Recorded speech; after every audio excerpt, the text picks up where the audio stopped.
Hi, this is Mauvu doing your feedback. If you have any questions, ping me in your thread.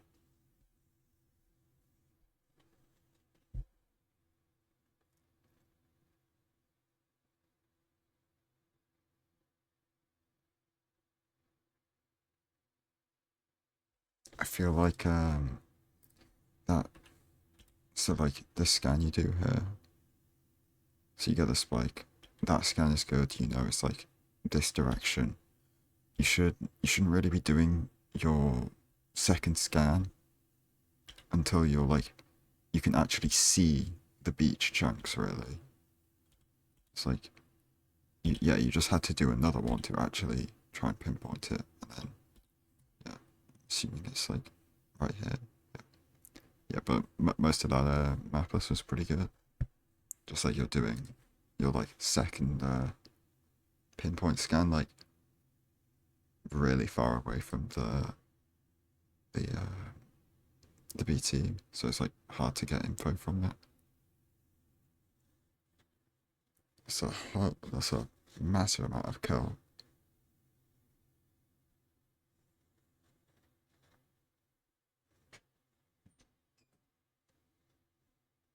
Um,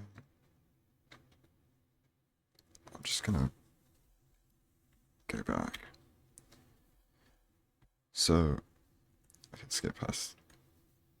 Oh, you can't skip like 5 seconds on Twitch, can you? Um, So I like looking around here, but instead of crafting sticks, like you're gonna have to craft more sticks later, unless you get 4 sticks from the blown up leaves. But like, it's just more useful to clear the like TNT and fish from your hotbar to have like more free slots um, to craft to yeah, if your crafted stuff to go into.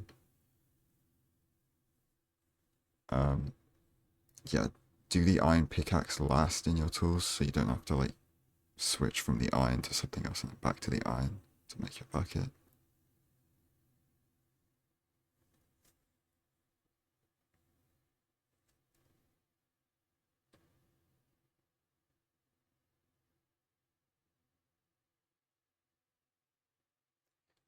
And then with this like gravel mining, you want to mine the gravel that's directly between you and the magma ravine. Like when you start mining the stuff over here, if the flint drops over here, then you have to go out of the way to pick it up.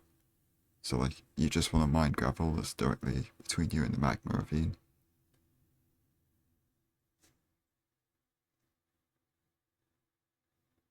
And yeah, that's what I mean. Like you wouldn't have had to clear something out of your hotbar there to craft the flint and steel if you'd like taken the TNT out earlier. Because unless you're doing TNT 2x1, yeah, it's just useless to have it in your hotbar in the overworld.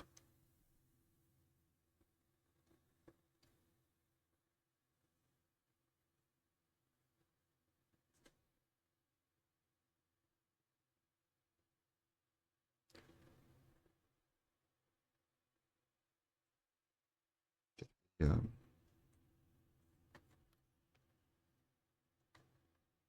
yeah. So we're not even checking for spawner, but we're still looking around. Like you don't want to. If you check your pie chart to see if there's a spawner loaded in, then you know that there might be a fortress. But if you don't have one, you know there's no point looking around at all. It's like instead of just always looking around, just yeah, like no spawner. We shouldn't have wasted the time looking around at all.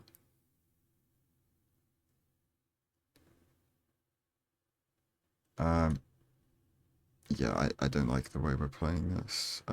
Like looting this triple. Like I know we have an extra gold ingot. We could have thrown that on the floor, dug up one into the ceiling, and pillared up twice, so that we don't aggro the guys when we open these chests. Looted them quickly, and punched the guy that actually picks up the gold ingot to full aggro all three of them. It's just you're never gonna really take damage. You'll like you have to sort your hotbar to get any more throwable gold you get from the chest to like distract guys like this. Yeah, and then you had to jump over, take full damage from there.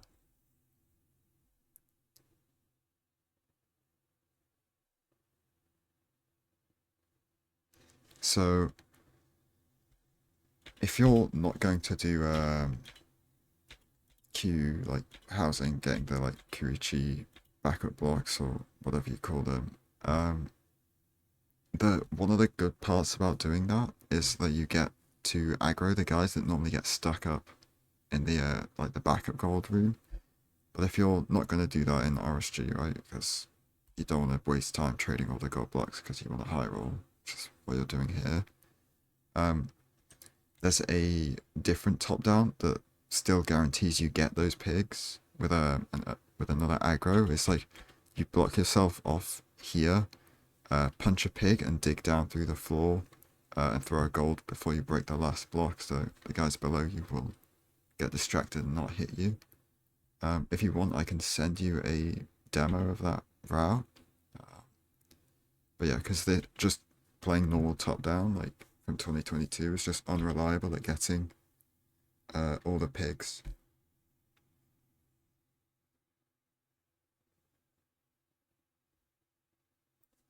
And yeah, here you don't need to force going for the safe hole if you've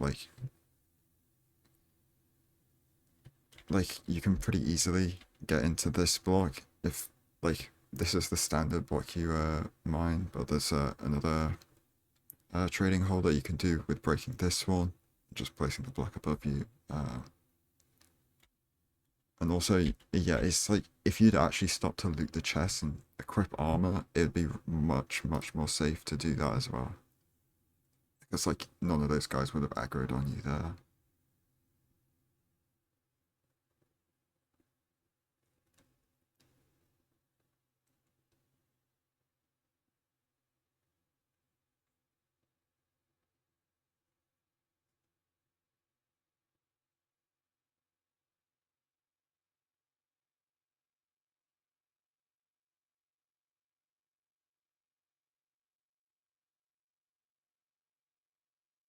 So a little thing with the inventory management here.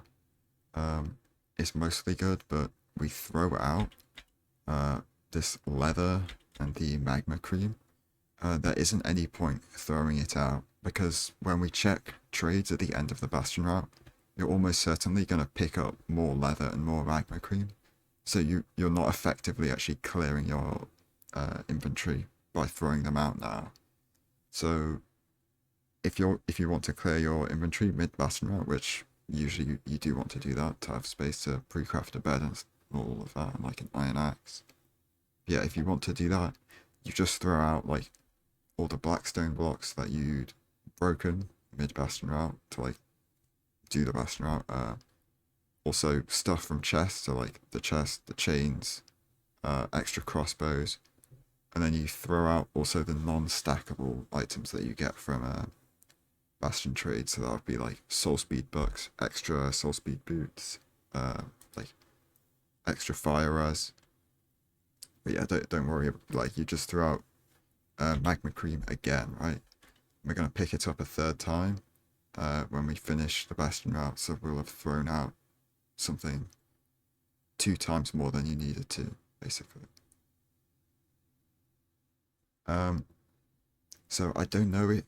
So looking at this, the when you got to the bastion, the bottom housing was fully buried in, so you're not gonna want to pearl hang exit out of there. So you just want to loot this chest by just like here.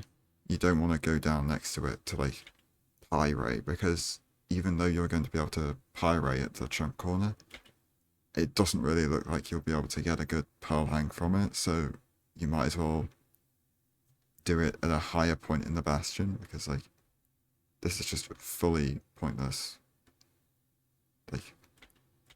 Like I prefer you do it at the chunk corner up there, like up those steps that you were just looking at.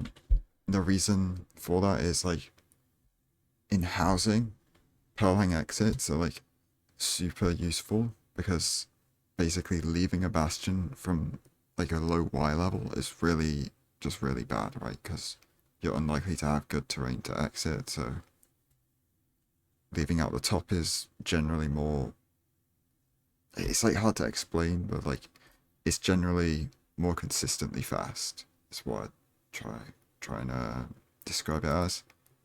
Um, like you can see you're buried there. You're probably buried out the back of the bastion as well. Like, and when you entered like right at the top. So I try and go up there to do your pile hang in the direction, and then come back down to check your trades.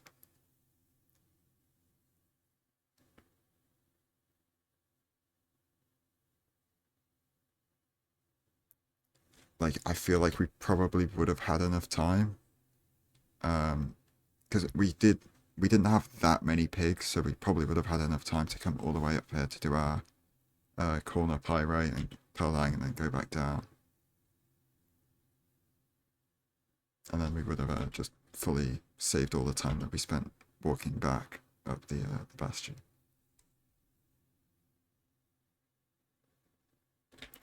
Hopefully all that makes sense. But yeah, I mean, what I'm trying to say is like furling exits are the most useful in like bastion routes where your trading hole is at the very bottom of the bastion. So that's like gap stables and then housing.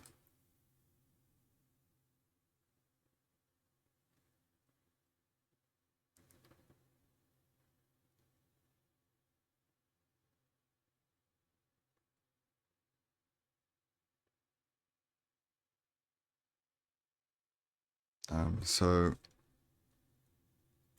okay, so we get a spawner like very quickly, but it's generally a good idea to like as soon as you see the fortress, switch your pie chart to mapless pie chart like as soon as possible, so that if the spawners are difficult to find, you can use the mapless pie chart to try and like find it quicker.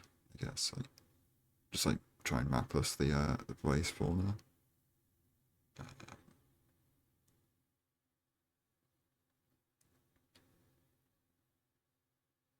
Like there, we were checking for the second spawner, right? Instead of looking around, you could do like a 360, and then obviously you'll probably get a spike load in when you go over there. Look at the bad part, but if like a spike loaded in while you were looking over here, you'd know that there might be the spawner over there.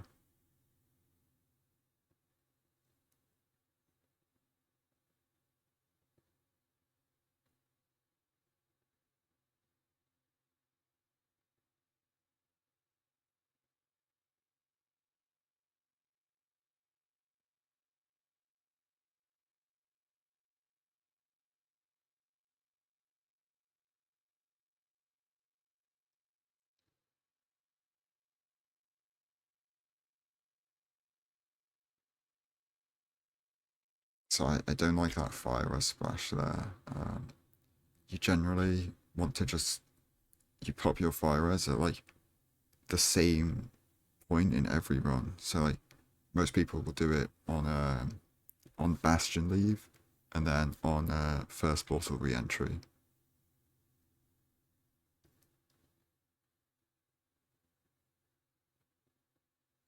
Um, I mean, some of that fire is like a bit close. I'd say like this fire over there, you can see it, and then the one that's like down the stairs is probably more important to get rid of because it's just like closer to the actual spawning area.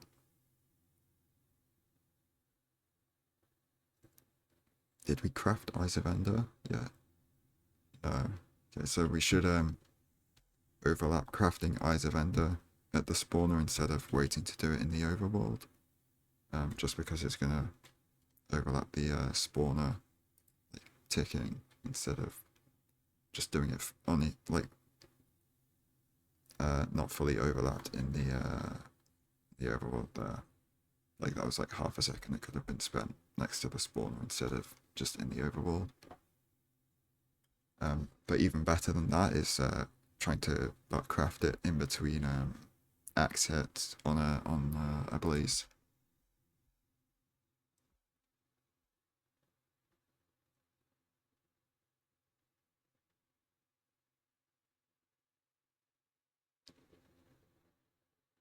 Yeah, so because we popped the fire res like kind of early, like halfway through the blaze fight, there's a chance, depending on how bad the terrain to second portal is here, there would be a chance that it would run out before we reach the stronghold even. Because it's probably at like 1.5 minutes remaining or something.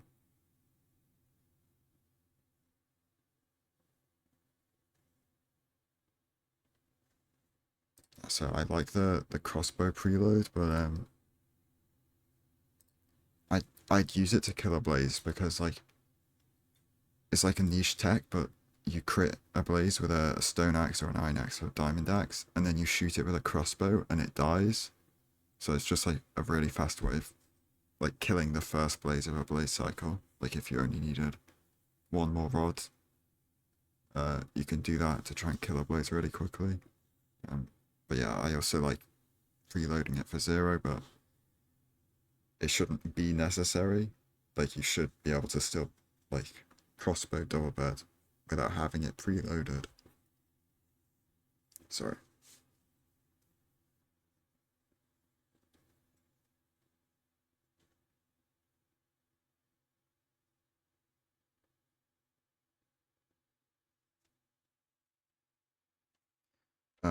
And then wall portal, or yeah, like wall second portal. Try use offhand obsidian for like these last 5 blocks instead of like breaking all of them and then going back to place the obsidian. It's just a lot faster.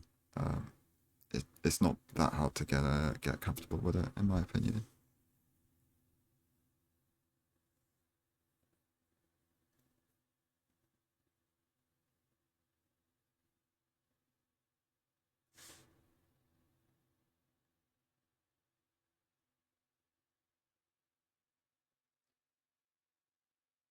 Yeah, this is weird now because it looks like you had a good spike behind you, but you couldn't see the portal room there. And then you had a fake spike in front, but obviously fake spikes can also hide the portal room. So yeah, that's what happened here. So yeah, had to make a judgment call. Send one of them. Um, shouldn't have yeah, like you like uh, hesitated on whether to overcraft eyes. You just shouldn't like and also you shouldn't really ever be in that situation. Like in between pearls to second portal, you should craft at least the rest of your blaze powder and throw out any extra.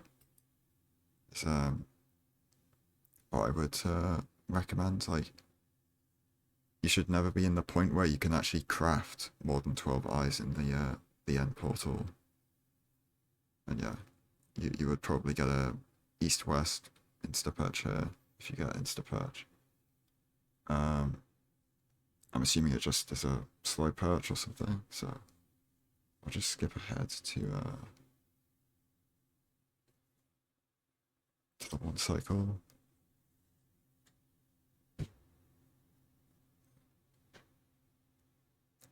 Okay.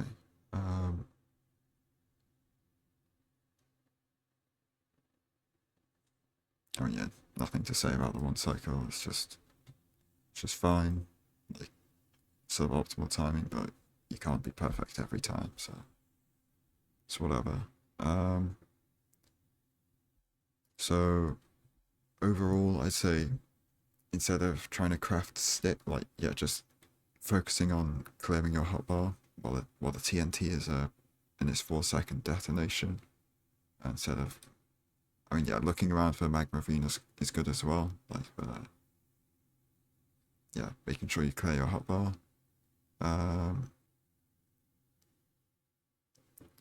Yeah, the stuff about effectively using all your overlap time in the bastion, really, like pearl hanging, and then the inventory management stuff as well.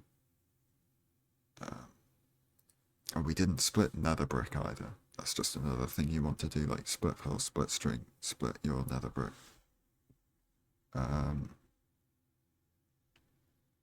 Changing pie chart as soon as we see the fortress, so like when we land after this pearl, I think we see it. Maybe we saw it earlier. Yeah, instead of like doing like this like inventory management, you should probably switch your pie chart back to mapless.